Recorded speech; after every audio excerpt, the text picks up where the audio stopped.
কক্সবাজার সমুদ্র সৈকতে নিখোঁজ চট্টগ্রাম বিশ্ববিদ্যালয়ের ছাত্র অরিত্র হাসানের সন্ধান মেলেনি ৭ দিনেও।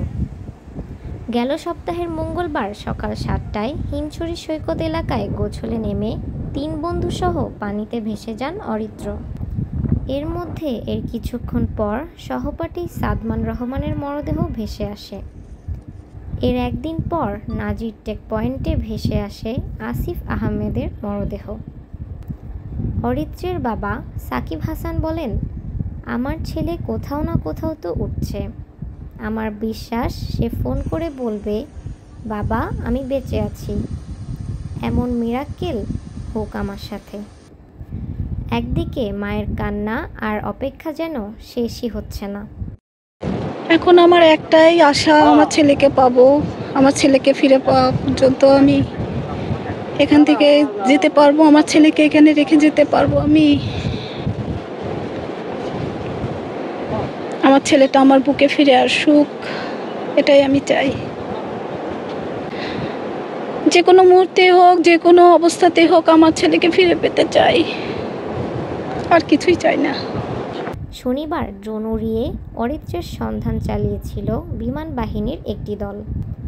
রোববার ভোর থেকে দ্রুত জলযান নিয়ে ফের সন্ধানে নামে সি সেফ লাইফগার্ডের একটি দল।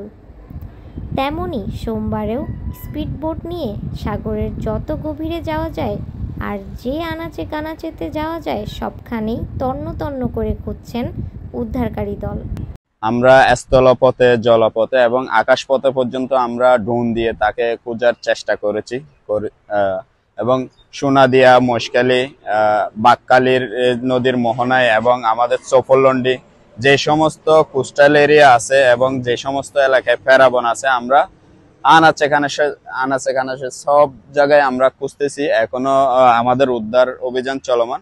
তো আজকেও আমাদের সমুদ্রে যেহেতু আমরা সব কিনারায় যে ফেরাবন আছে সব জায়গায় খোঁজা হয়েছে। গতকালকে আমরা ওয়াটার বাইক দিয়ে একদম সমুদ্রের মাঝখানে আমরা খুঁজেছি। তো আজকেও যাওয়ার কথা ছিল, যেহেতু ইতিমধ্যে ৩ নম্বর সতর্কতা সংকেত সমুদ্র উত্তাল, যার কারণে আমরা একদম এই যে আমাদের বিচে যত বড় একদম নাজিরা টেক থেকে ইনানি পর্যন্ত যেই বিচটা আছে, এখানে অনেক জায়গায় দুর্গম এলাকা আছে, অনেক জায়গায় এরকম লাশ উঠলে অনেক সময় অনেকে দেখতে পায় না। তো আমরা আজকে বিচ বাইক নিয়ে পুরা বিচ এরিয়াটা আমরা আজকে খুঁজবো এবং আমাদের উদ্ধার অভিযান এখনো তৎপরতা আমরা চেষ্টা করতেছি।